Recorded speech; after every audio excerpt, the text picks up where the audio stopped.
Did he really speak privately with a woman? Are we to listen to her? Did he prefer her to us? This wasn't a random attack. It was Simon Peter, the rock of the church, refusing to accept that Jesus had given secret teachings to a woman. And it's written in a gospel they tried to erase. The Secret Bible, Episode 2, Gospel of Mary Magdalene. In 1896, a German scholar bought an ancient codex in Cairo. It had been buried in Egypt for over 1,500 years. When scholars finally translated it in 1955, after 2 world wars delayed publication, they discovered something explosive.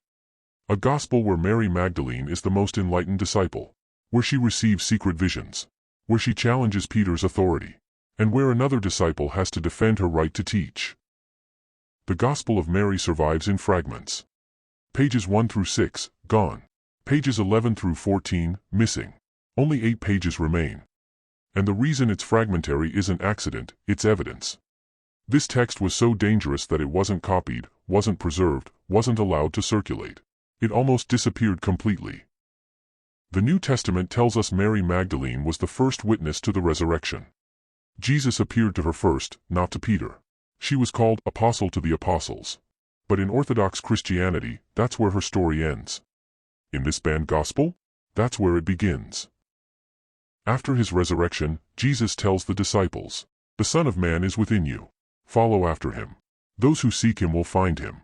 Go then and preach the gospel of the kingdom. Do not lay down any rules beyond what I appointed you, and do not give a law like the lawgiver lest you be constrained by it." This is radical. Jesus is saying the divine is already inside you. Don't create new religious laws. Don't build institutional constraints. But when Jesus leaves, the disciples are paralyzed with fear. They weep and say, "How shall we go to the Gentiles and preach the gospel? If they did not spare him, how will they spare us?" They're terrified, uncertain, ready to give up. And then Mary stands up. She greets them. She kisses them. And she says, "Do not weep and do not grieve. His grace will be entirely with you and will protect you. Let us praise his greatness, for he has prepared us and made us into men." Not Peter. Not John. Mary is the one who restores their courage. Mary is the leader. Peter, humbled, turns to her, "Sister, we know that the Savior loved you more than the rest of women. Tell us the words of the Savior which you remember, which you know but we do not." Even Peter admits it. Jesus loved her more. Jesus told her things he didn't tell them. Mary replies, "What is hidden from you I will proclaim to you." She's about to reveal the teachings Peter never heard. Mary begins with something shocking. "There is no sin, but it is you who make sin when you do the things that are like the nature of adultery, which is called sin." Wait, there is no sin? This obliterates the entire foundation of Orthodox theology. No original sin. No inherited guilt. No need for institutional absolution. Sin is something humans create through ignorance, not a cosmic condition requiring church mediation. Mary then recounts a vision where she saw the Lord. And she asked him, "Lord, does he who sees the vision see it through the soul or through the spirit?" Jesus replies, "He does not see through the soul nor through the spirit, but the mind that is between the two, that is what sees the vision." Mary continues. "The soul," she explains, "ascends after death. But the journey isn't peaceful. It encounters hostile powers, cosmic forces that try to trap it, bind it, keep it from returning to the divine realm. This is Gnostic cosmology. The material world is a prison, and hostile rulers guard the exits. The soul encounters the first power, darkness. It demands, "Where are you coming from, slayer of men, or where are you going, conqueror of space?" The soul must answer wisely to pass. This power represents ignorance, the refusal to see spiritual truth. The second power is desire.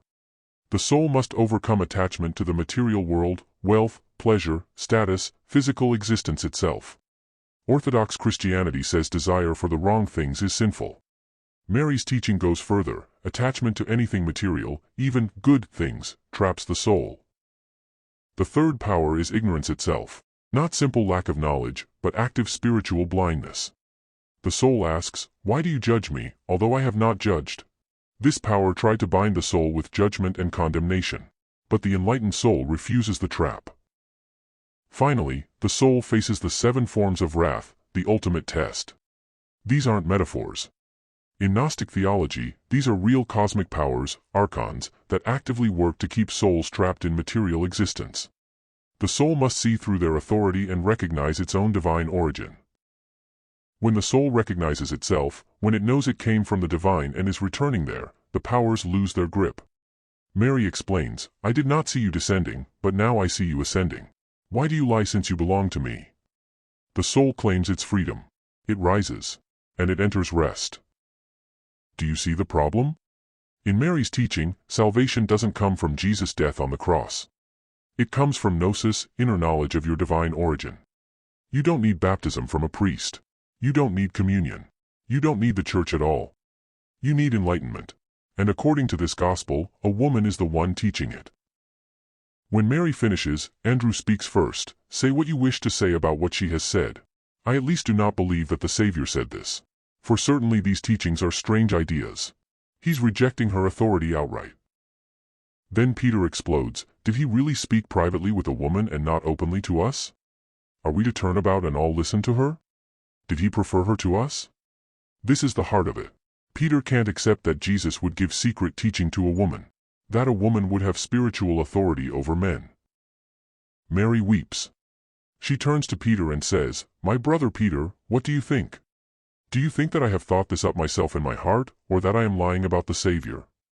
She's devastated. The man Jesus called the Rock is calling her a liar. And then Levi intervenes. "Peter, you have always been hot-tempered. Now I see you contending against the woman like the adversaries.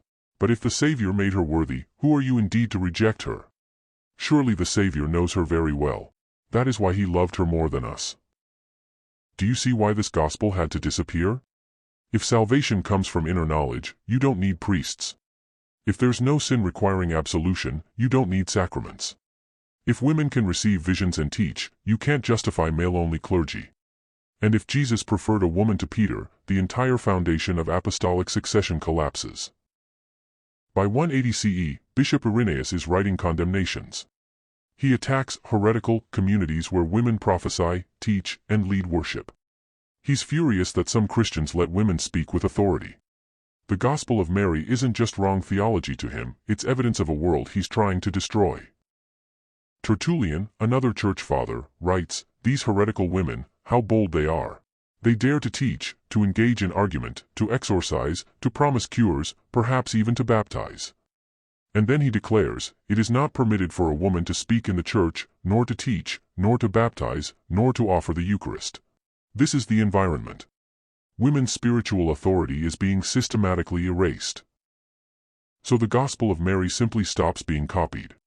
There's no dramatic book burning, no imperial decree. It just fades. Scribes focus on approved texts. Communities that valued Mary's teaching are marginalized, absorbed, or disappear. By the 5th century, the only surviving copy is buried in Egyptian sand. And there it stays for 1,400 years. 1896, Dr. Karl Reinhardt, a German scholar, buys an ancient codex in Cairo. He brings it to Berlin. It sits in a museum through World War I, through World War II. Finally, in 1955, it's translated. And the world learns that Mary Magdalene had her own gospel. Later, scholars discover 2 Greek fragments from the 3rd century, 200 years older than the Berlin Codex. This gospel wasn't some late invention. It was circulating widely in early Christianity, and someone tried very hard to make sure it disappeared. Harvard professor Karen King writes, "The Gospel of Mary provides the most straightforward and convincing argument for the legitimacy of women's leadership found in any early Christian writing. This text is evidence. Evidence that women led. Evidence that they taught. Evidence that the church we inherited isn't the only Christianity that existed." The Gospel of Mary asks, who gets to speak for God? Who decides what's orthodox? And why were women systematically erased from positions of spiritual authority? Recovering Mary's voice means recovering all the voices that history tried to silence. Next in the secret Bible, the Gospel of Thomas, where Jesus delivers 114 secret sayings, and the final one says something shocking about women. If you want the full story of the texts they removed, subscribe now. This is Underlight Histories, where the overlooked is illuminated. Thanks for watching. See you next time.